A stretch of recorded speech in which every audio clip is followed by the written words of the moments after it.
Good afternoon guys, welcome to another exciting episode of My Zuru Diary. Leo tumetembea Kakamega, it's our day 2 journey. You don't want to miss what we have in store for you. But first of all, don't forget to like, subscribe and share. Alafu, leo we are at the Kakamega Forest. We'll be going around doing a tour. Tuko na tour guide noma sana. Atakuwa anatupatia tour around the forest. We'll be learning very important things, like it's not just for fun, but we'll also be learning. Don't forget to like, subscribe, share. Remember, we are at the Kakamega Forest Reserve. If you want to join these expeditions, you can also always comment there tutaku inbox back, and we will be joining us, we will be joining you in your next expeditions. Guys, let's have a tour around this place.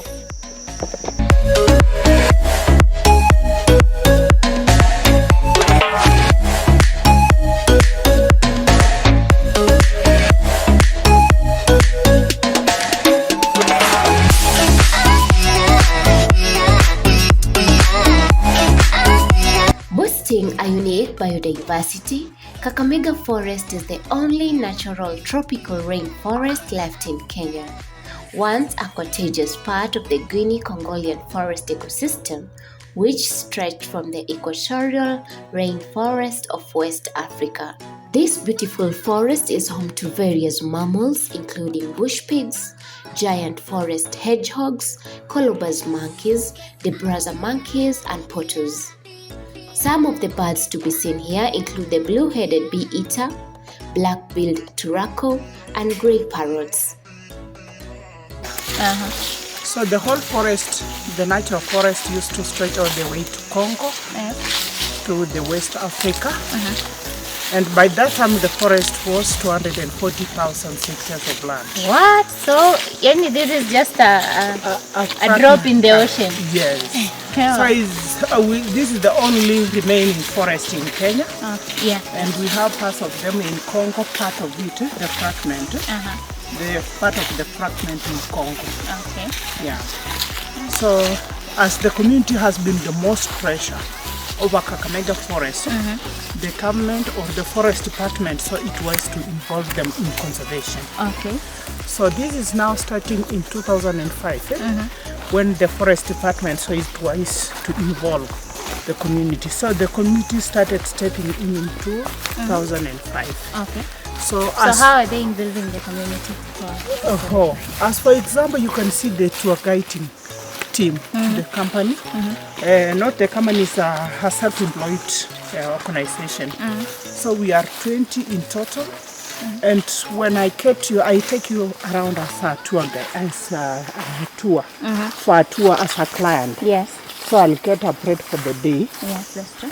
So that bread for the day, I need now to conserve the job for the next generation, so that for the bread, daily bread running. Yes. Apart from that, we have those ones that are specifically on the nursery establishment, tree nursery establishment. Yes. Is also part of the conservation activities that are going on. Okay. Yeah. Apart from that, we have education programs that are going on, especially on Saturdays. Yes. The schools, local schools normally are going here. Education program. So you are like now conserve trees and all that. Yes. So there are our ambassadors now. As you can imagine, the school you can be accommodating roughly 300 students or pupils. Okay. So you can see the ambassadors are 300. They can reach many. Yes, they that's can reach true. a reasonable amount of people. Yeah. So the conservation will be attached to that. So that's why we see it wise now to conserve it fully to the maximum. This is a tropical forest. This is a tropical rainforest. Tropical natural rainforest that receives an annual rainfall of 2,000 milliliters per annum. And as you know, forest favors the areas with a good amount of rainfall. Yeah, that's true. Yeah, so this is one of the attractions or favors the forest existence. Okay. Yeah, the Kakamega Forest. That's good. Yeah. I'm most interested in your part, your students. Yes. I've seen students, like, have you been providing nurseries for students kwenda kupanda? Because I've been seeing such programs.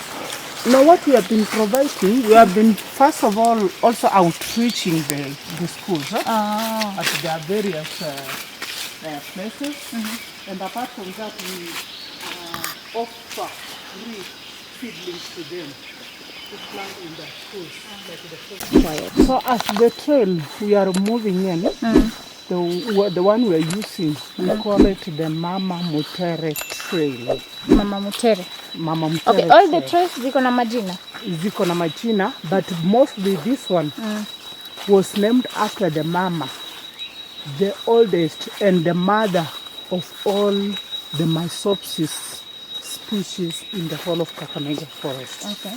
So it fell down some 7 years back when it had been fully affected by a disease. We call it dieback.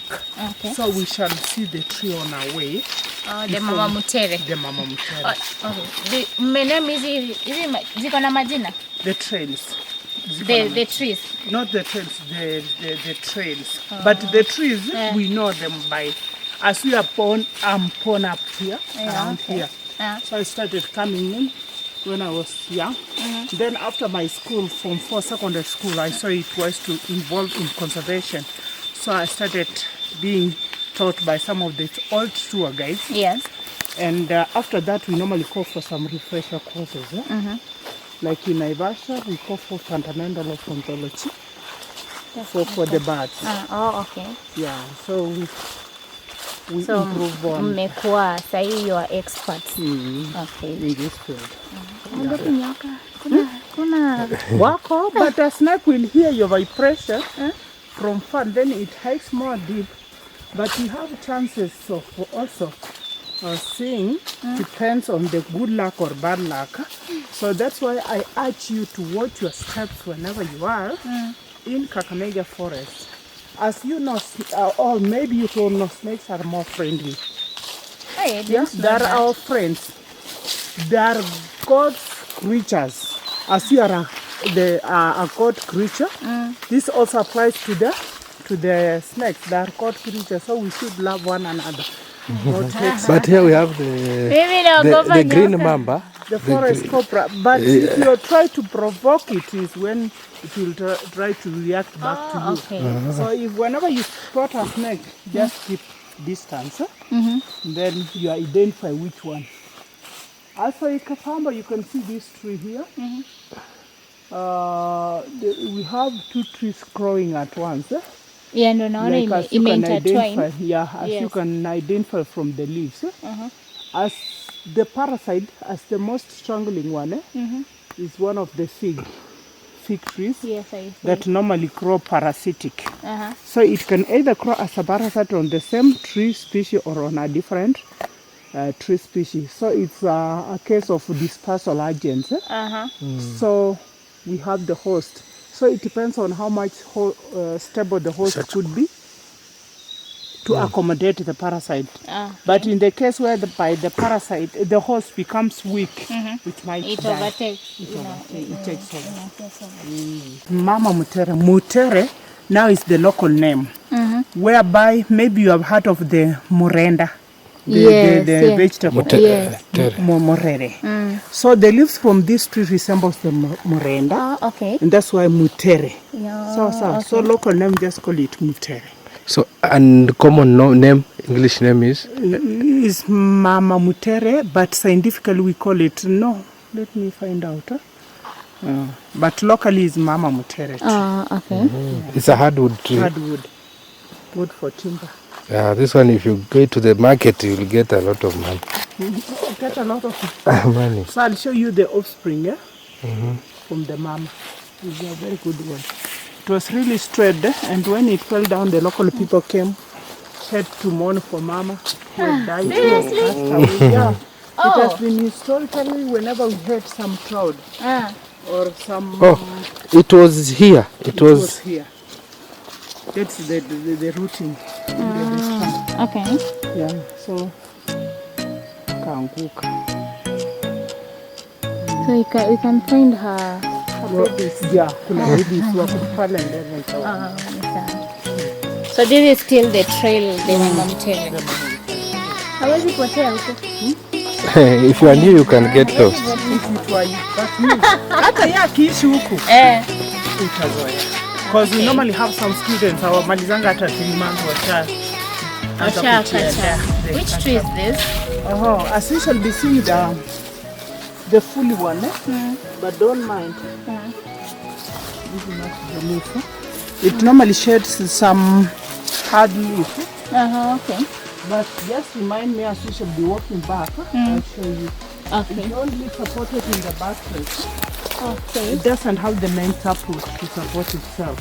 Oh, I see. That's why nimeuliza because I've seen the roots. The rooting system. The rooting system. So the roots are they're really shallow. It's one of the soft trees. So it's hollow inside and mainly used in carving the drums. So you call it sandpaper. You know Waluya? Waluya. Ni sandpaper tunaita museno. Yes, that one, yes. Yeah, good. Yes. Sasa ndio hii. Sasa nitakuonyesha nini yake. Although hii haijashare that fully vizuri. But nitakuonyesha nini yake. The leaves, why sandpaper is really rough. Okay. And also used in nail polishing. Later, polishing the nails for decorations, for cosmetics. Yo, cutex. Sio cutex, ni leaf yake inatumika kama sandpaper. Kurafen, kuisoften. The one ya kusoften. Kusoften. Okay. Yeah. That's interesting. Yeah. So when you come in the forest, it has everything, the medicine. So you have medicinal, you have the, okay. Yeah, everything, the package. Yeah, so as most of the community here are using traditional medicine. Because you have original product. Hazijakuwa fabricated. No, maybe with time we might be recognized for the COVID-19. Is this also a hardwood tree? It is. What we call the red stink wood. The red stink. Red stink wood. Okay. Or Prunus africana, the scientific name. Okay. Prunus africana. Prunus africana. Prunus. Now you compared to the elk teak, as maybe you have heard of the elk teak from its durability. Yeah. This is the most hardest wood so far. So this one? Okay. And mainly we use it in bridge construction. And the bark we use for medicine. Tunakata, we chemusha in water, then drink the liquid for the control of prostate cancer. Watu mko lafi. Naona mkui wagonjwa. Kwa sababu air is fresh. Yeah, and you can just feel the breeze. Yeah. So you can see the two trees, this one, yes, and the next one. So those are offspring from Mutere. Huyo. Na imagine hajafikia hata miaka 100. Na angaliana. So anapanuka. Depending on the foot. How old is this one? This one could be between 90 something years. Between 90 to 95, 98 there. Wow. Yeah, as most of the hardwoods normally go up to thousands years. Yes. Depending on the space, food availability on the ground, no competition. And really grow high. Do you have like a tree hapo yenye for more than 100 years? Yeah, but sio kubwa, sio nono. As the mama fell down when it was 275 years. Wow. Naona mnalilia. Tulilia. Na kwa sababu gani? Sasa kwa wakati hata drought ikishambulia, hatutajua tutaenda wapi kulia ndio akuja. Atuingililie ndio. Okay. Hey. This is beautiful. But see how they do the same job, Mama. Gani? The trees. Because they are offsprings from mama, yeah. The seeds. And ikiwa imezeeka, we just seed from the bark. It normally breaks. Okay. Hii ingali young is still together. Kwa hivyo tunaenda kwa grassland. So this forest extended to Congo? To Congo. So it passed Uganda. The West Africa. And is it growing or it is shrinking, the forest? It is growing at the moment as People conserved it and the community now getting in for high risk, and also the rangers as they have been now empowered on patrolling the forest 24/7. And we have a fine that has been put in place whenever you are found in illegally with any forest product. You pay a fine of 60,000 Kenyan shillings. That's a fine. Fine. Ukikata miti. Ukipatikana umekata miti ama umeibeba bila permission, ama the green plant, Yes. ama any forest product or animal product, that's now 60,000 or 6 months imprisonment without fine. But Kenyans bado tu wanakata miti. But ukipatikana. Yes. Ukipatikana. As Kakamega Forest is not fenced, Yeah. you can't control to the maximum. Yes. But whenever now you are found, unajua to, as most of the community are totally poor, you can't raise up the fine. So that's why they shy off. Or yule amepatikana is just bahati mbaya alikuwa anachikia. Hey, ladies and gentlemen, tumefika the other end. We are now at the grassland. Tumetoka at the tropical. Tumesema ni Savannah. tropical rainforest. Tropical rainforest. The tropical rainforest. Now this is the Savannah.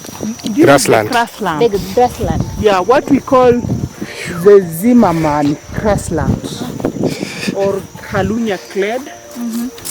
As we had a chairman called Zimmerman who came to study about the grassland. And as for your information, this grassland was once in swamp. We had water, and due to climatic changes, as we had change in climate, we had droughts, and all of a sudden the swamp evaporated. Oh, so now it's just like iko tu hivi ni nyasi tu. Okay. Too much water in the soil makes it acidic. Yes. So as we had the swamp, the soil became acidic for the lives of the trees. Okay. So just get in picture that this is natural. It was found as a swamp. Okay, yeah. But if you try to introduce a tree species here, it won't survive because the soil is still on. Yes. Neutralized. Yeah.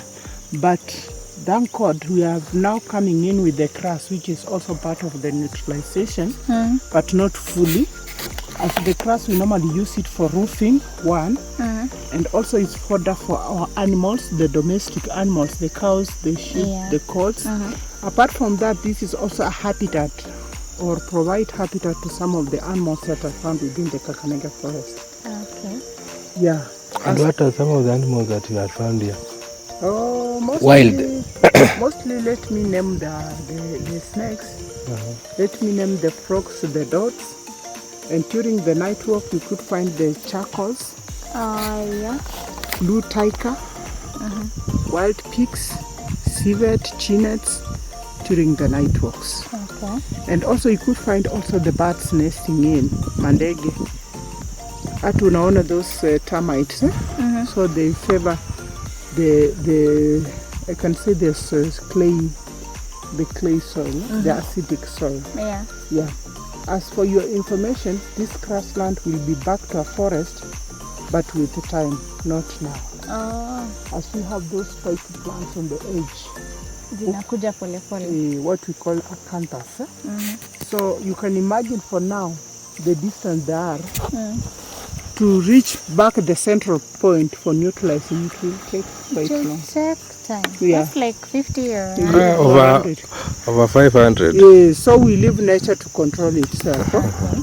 Yeah, and from here you can see the different tree species from the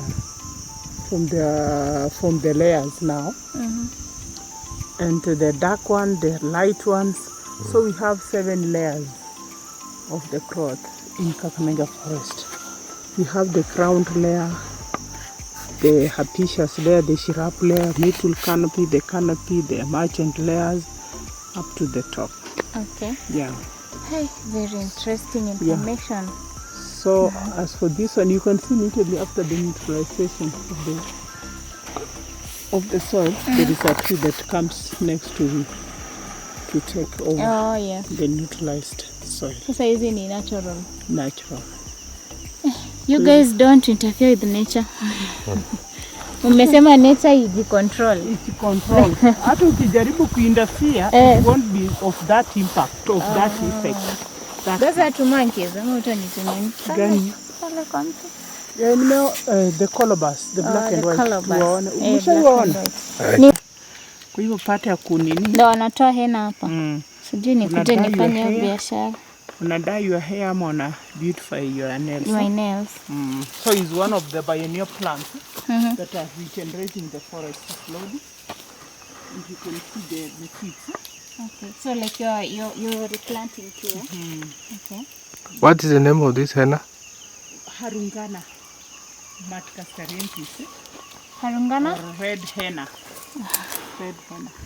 Madagascariensis. It originated from Madagascar. Madagascariensis. Unaona tu after the neutralization hii ndio mtu wa kwanza kufanya hivi.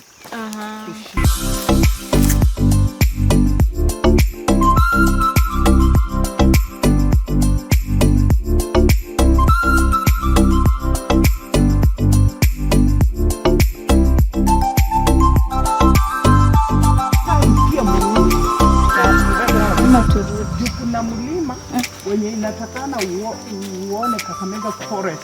Yes. Sasa iko chini na wewe uko juu. Alafu wakati wa summer kuna watu wana swim, kuna river. Watu wana swim in the river. Wapi uko? Is in the Kakamega Forest, River Yala, which originates in the forest. Okay.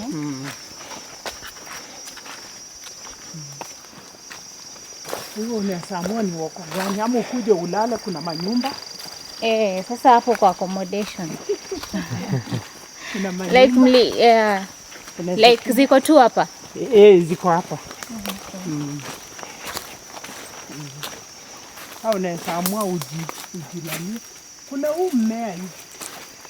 Kuja utondoe kama tunda hapa. Niweza chuna yote. Na pia wewe chukua. Finyilia uone. Alafu unuse. Lantana. Alafu kaonje kadogo. Kaonje kidogo, please. So this is our local medicine for sore throat. Okay. And also for toothpaste. Our local toothpaste. Yeah. We call it Piper capensis. Pepper, Piper capensis. We eat it, we chew the whole plant, the whole fruit. The whole like this? It is not poisonous? No. Swallow the liquid and spit out the residue.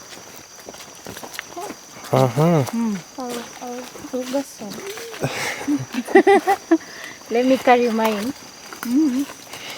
Uende ukufia ndani. Nakufia huko mbele. Utaki ukufia hapa karibu. Akikufia tunamrusha tu huko ndani. Adicompose na huko. Acha mimi nichukue pia huko. Bado iko hapa? Kuna hawa, chukua huyu mnaona hivi. Which one? This one and this one.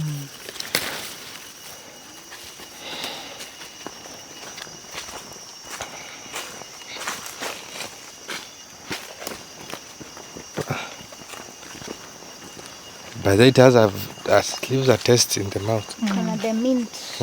Mint. Now this one, like the tree, this one imeanguka kama imekata. Inaanguka, it was the weight from the stem, from the rooting system. Okay. Kwa hivyo vile inaanguka, we leave nature to control itself. So if you carry it as a pouch to your home, maybe hapo ndani ama huu mti uko specific on some special mushrooms or some lives. So if you carry it home, it could be unfavorable conditions, climate for them to survive. So that's why we leave nature to control it. Okay. Itself. So after decomposition, also it will help to improve the soil fertility.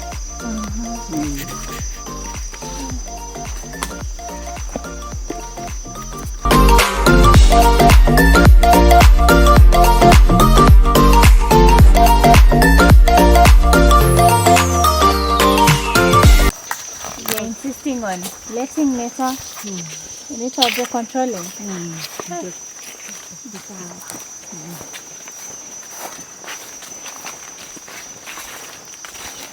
So to allow the firewood collection, but only in branches. So no branch.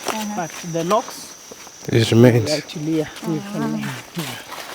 So if I see you're trying as much as possible to cohabit with the locals. with the locals. So at least they're trying up Okay. the level test. But kuna wale tu bado wanasumbua kidogo. Lazima, hiyo ni lazima. I can just evaluate by nini. Wale wanaendelea, I can say it's like 70 70 conservation and 30 could be the destruction. The distress. The distress. Hey. Kwa hivyo kila kitu wesi uka-control fully. Yeah, that's true. But 70% you're doing a great job because si rahisi. Sio rahisi. Kwa hivyo wakati itaisha kabisa hata uhai hatutakuwa nao. Hatutakuwa nao. That's true. Tutakuwa tunaenda kabisa. Tree. Local name, sandpaper. Yeah, I can feel the texture. It's really rough. So that's where it derived its name, the sandpaper tree. Yes. And scientifically we call it Ficus exasperator. It's a fig tree. And you can see the nature of the rooting system in that it lacks the taproot, as is only supported by the buttress roots. Yes. So buttress roots are really shallow. But advantageous, you can see it can access to its nutrients, especially on the ground. Apart from that, I've told you it lacks the taproot, which makes it hollow and mainly used in carving. And apart from that, long time ago, this tree was used as a communication media for communication. Kwa hivyo unaweza uliza how.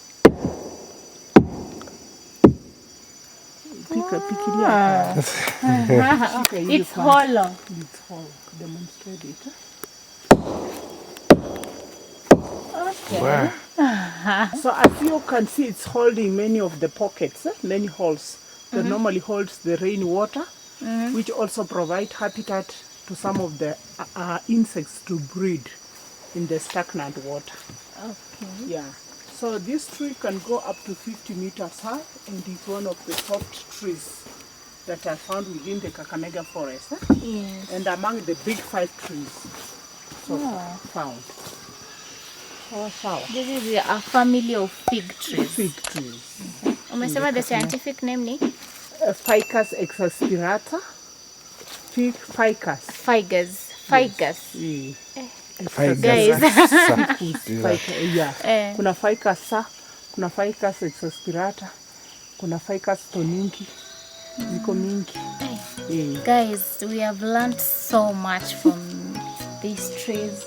Like hatuko tunajua zingine hata majina, but we are glad we have known some of them. For instance, this is very rough. Sandpaper. Yeah. This is the one used for sandpaper. Nail So it's polish. just modified kidogo. Nail polish. You think I'll carry some? I'll go scrub my nails. Ndio hizi ziko mingi. Pale si kuona ina shade ba. Ni one of these one is shade. But it's scrubbing. As you can see, it's working. It's really working. This is interesting.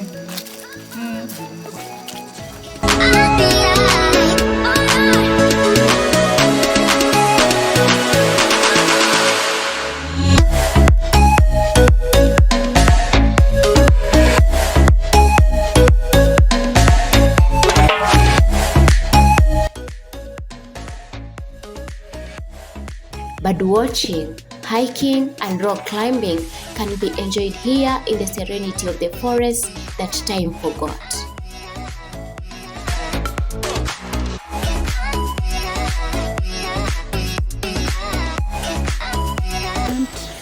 The mattress, the sleeping packs, the towels, the mosquito nets.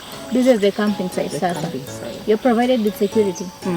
The rentals now. Okay. As you saw the servants' quarters for the renters. Yeah. So, like, how much for to hire tent? It's the 1,000 a tent hiring. And Capacity? 5 people.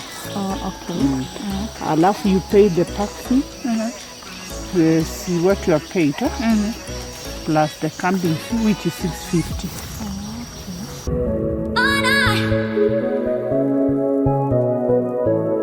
Guys, tumetembea. We are finally at one of the fig trees. These are just some of the trees at the Kakamega Forest. Nilikuwa naogopa kuingia hapa ndani. But my tour guide has assured me that I'm safe. Remember to subscribe, like, share. We'll be bringing you more content. Today tumekuwa Kakamega Forest. Like it has been amazing. We have learned a lot, guys.